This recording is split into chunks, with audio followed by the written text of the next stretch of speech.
साल था जून 2011, जब सुप्रीम कोर्ट के आदेश पर एक 7 सदस्य टीम मंदिर के अंदर सदियों से बंद रहस्यमयी तह को खोलने के लिए पहुंचती है। जब उन्होंने 6 में से 5 तह को खोला तो उसमें इतना खजाना निकला कि उससे पूरे देश की गरीबी को मिटाई जा सकती थी। आखिर $1 ट्रिलियन का यह खजाना मंदिर के अंदर आया कैसे, और इतने विशाल खजाने को रखने का मकसद क्या था?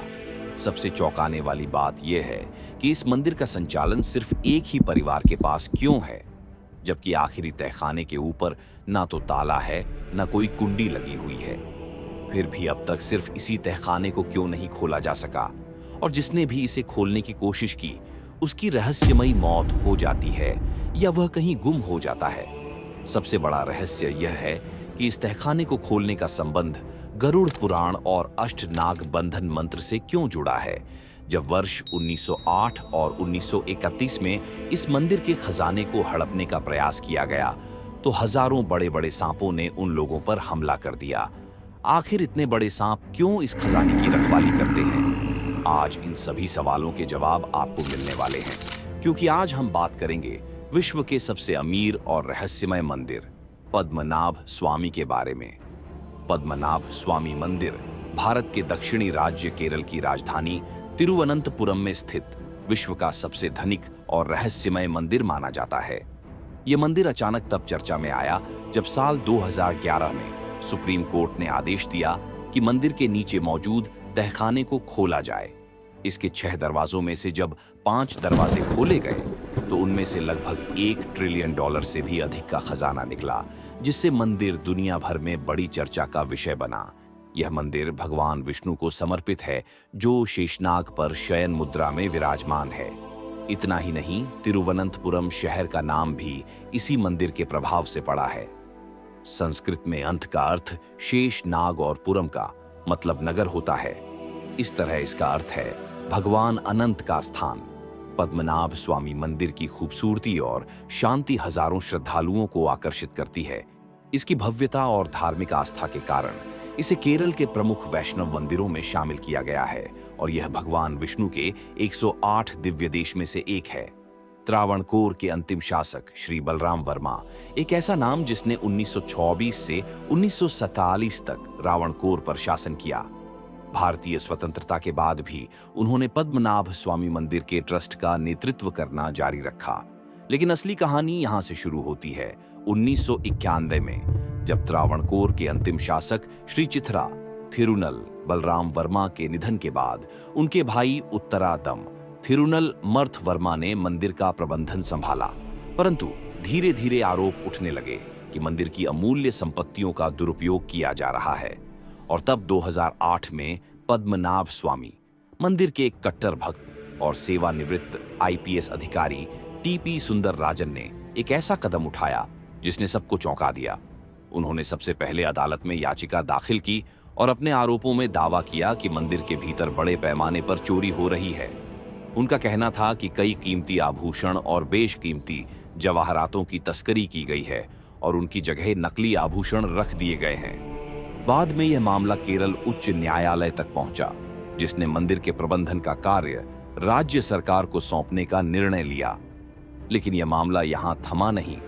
राज्य परिवार ने केरल हाई कोर्ट के फैसले को देश की सुप्रीम कोर्ट में चुनौती दी, जिसके परिणाम स्वरूप साल 2011 में केरल उच्च न्यायालय के आदेश पर सर्वोच्च न्यायालय ने रोक लगाई और एक ऐतिहासिक निर्णय लिया। मंदिर के भीतर मौजूद खजाने की सूची बनाने का आदेश जारी किया। इस आदेश के बाद शाही परिवार को मंदिर के प्रबंधन से अलग कर दिया गया और अंतिम निर्णय तक मंदिर के संचालन के लिए एक सर्वोच्च निकाय का गठन किया गया। इसके बाद सुप्रीम कोर्ट ने एक समिति बनाई और उसे मंदिर के 6 तहखाने की जांच का जिम्मा सौंपा। इनमें से प्रत्येक तहखाने को A से F तक कोडित नाम दिया गया। समिति के सदस्य जब तहखाने A में गए तो अंदर का दृश्य देखकर उनके होश उड़ गए। 4 फुट ऊंची भगवान विष्णु की शुद्ध सोने की मूर्ति, हीरे और रत्नों से सजी हुई एक ठोस स्वर्ण सिंहासन, जिसमें सैकड़ों कीमती पत्थर जड़े हुए थे, 18 फुट लंबी शुद्ध सोने की चैन, 500 किलोग्राम का सोने का पला और 30 किलोग्राम का सुनहरा घूंघट मिला। सिर्फ यही नहीं, वहां कई बोरियां सोने की कलाकृतियों, हार, मुकुट, हीरे, माणिक, नीलम कीमती धातुओं से भरी हुई थी। पद्मनाभ स्वामी मंदिर के तहखाने से 18वीं सदी के नेपोलियन युग के कई दुर्लभ सिक्के, रोमन साम्राज्य के लाखों स्वर्ण सिक्के और मध्यकालीन काल के 800 किलोग्राम सोने के सिक्के बरामद हुए। एक अनुमान के मुताबिक इस खजाने का कुल मूल्य 1 लाख करोड़ रुपए से भी अधिक है। लेकिन कहानी यहां खत्म नहीं होती। तहखाना बी का रहस्य आज भी अनकहा है। दरवाजे पर बनी 2 सांपों की आकृति का क्या अर्थ है? क्या उसके भीतर एक और अनमोल खजाना छुपा है, या इसका संबंध भगवान विष्णु के 10वें अवतार कल्कि से है? क्या यह तिजोरी कभी खुलेगी या सदा के लिए इसी तरह बंद रहेगी? इन सभी रहस्य और तहखाना भी के बारे में हम विस्तार से चर्चा करेंगे। हमारे मन में सबसे बड़ा सवाल यह उठता है कि इस मंदिर का निर्माण किसने करवाया था, और इतना विशाल और अमूल्य खजाना इस मंदिर में आखिर आया कहां से? किसने इसे मंदिर के भीतर रखा, और यह खजाना कितने वर्षों पुराना हो सकता है? इन सभी सवालों के जवाब जानने के लिए हमें पद्मनाभ स्वामी मंदिर के इतिहास की गहराइयों में जाना होगा। इसका उल्लेख कई प्राचीन ग्रंथों में मिलता है। महाभारत, पद्म पुराण और विष्णु पुराण जैसे धर्म ग्रंथों में इसे पवित्र स्थान और भगवान विष्णु का निवास बताया गया है। यह मंदिर 108 दिव्य देशों में से एक है, जो भगवान विष्णु के सबसे पवित्र तीर्थ स्थलों में गिना जाता है। महाभारत में इस स्थान को एक दिव्य स्थल के रूप में वर्णित किया गया है, जहां धर्म और कर्म के बल से मोक्ष प्राप्त किया जा सकता है।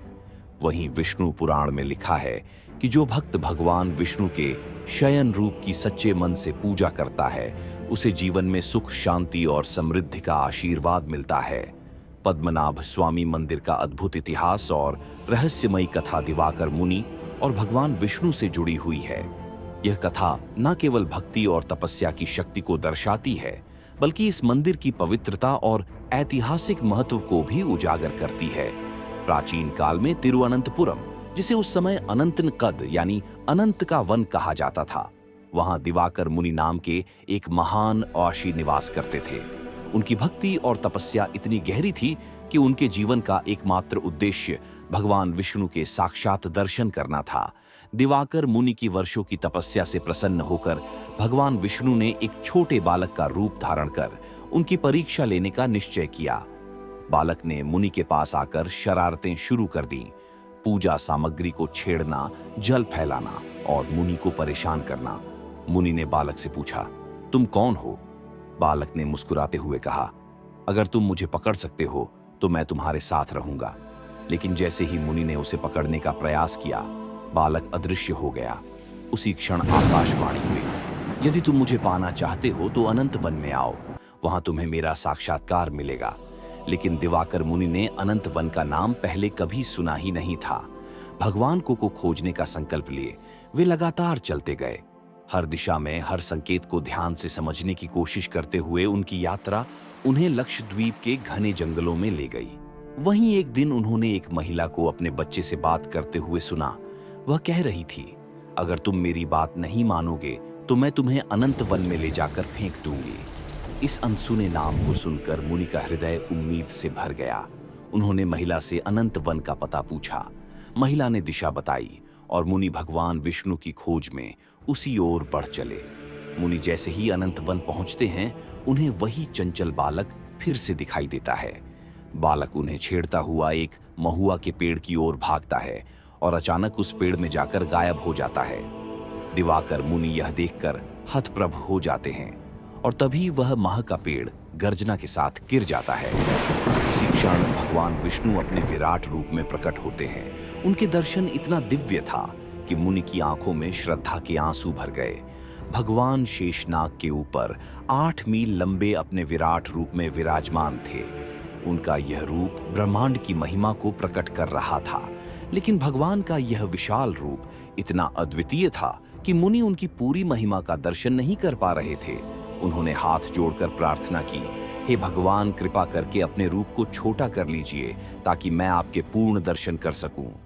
भगवान ने मुनि की विनती स्वीकार की और अपने विराट रूप को छोटा कर लिया। लेकिन महुआ के पेड़ों के कारण भगवान अब भी 3 भागों में दिखाई दे रहे थे, सिर, धड़ और चरण। यही वह क्षण था जब भगवान विष्णु ने मुनि को आशीर्वाद दिया और कहा, यह स्थान अब से पद्मनाभ के नाम से जाना जाएगा और मैं यहाँ अनंत काल तक निवास करूंगा। दिवाकर मुनि की इस अनुभव की खबर त्रावणकोर के राजा तक पहुंची। राजा ने इस स्थान पर एक भव्य मंदिर का निर्माण कराया। भगवान विष्णु की मूर्ति को इस प्रकार स्थापित किया गया कि इसे 3 द्वारों से देखा जा सके। पहले द्वार से भगवान के सिर और छाती के दर्शन होते हैं, दूसरे द्वार से नाभि पर विराज ब्रह्मा के, और तीसरे द्वार से उनके पवित्र चरणों के दिवाकर मुनि ने भगवान के चरणों में समाधि ले ली। उनकी समाधि आज भी मंदिर के पश्चिम दिशा में स्थित है। ऐसा माना जाता है कि लगभग 5000 वर्षों से भी पुराना यह मंदिर भगवान विष्णु की महिमा को स्थापित करता है। मंदिर का निर्माण त्रावणकोर के राजाओं द्वारा किया गया था और यह उनके साम्राज्य का धार्मिक केंद्र बना। कई बार इस मंदिर का पुनर्निर्माण हुआ और आज जो भव्य स्वरूप हम देखते हैं वह त्रावणकोर के राजा मार्तंड वर्मा की देन है। त्रावणकोर के प्रसिद्ध इतिहासकार डॉक्टर L.A. रवि वर्मा का मानना था कि यह मंदिर कलयुग शुरू होने के पहले दिन स्थापित हुआ था। मंदिर के ताम्रपत्रों से पता चलता है कि कलयुग के 950वें वर्ष में एक तुल्लु ब्राह्मण दिवाकर मुनि ने भगवान की मूर्ति की पुनर्स्थापना की। इसके बाद 960वें वर्ष में राजा कोथा मार्तंड ने मंदिर के कुछ हिस्सों का निर्माण कराया। 18वीं शताब्दी में त्रावणकोर के राजा मार्तंड वर्मा ने मंदिर का सबसे बड़ा पुनर्निर्माण कराया। उन्होंने द्रविडियन वास्तुकला की शैली में मंदिर का जीर्णोद्धार किया। मंदिर के गर्भगृह और खंभों पर की गई नक्काशी आज भी वास्तुकला की अद्भुत कृति मानी जाती है। पद्मनाभ स्वामी मंदिर केवल भक्ति और खजनों का केंद्र ही नहीं, बल्कि वैज्ञानिक चमत्कार का एक जीता जागता प्रमाण भी है। यह मंदिर अपनी अद्भुत वास्तुकला और वैज्ञानिक दृष्टिकोण के कारण सदियों से लोगों को हैरान करता आ रहा है।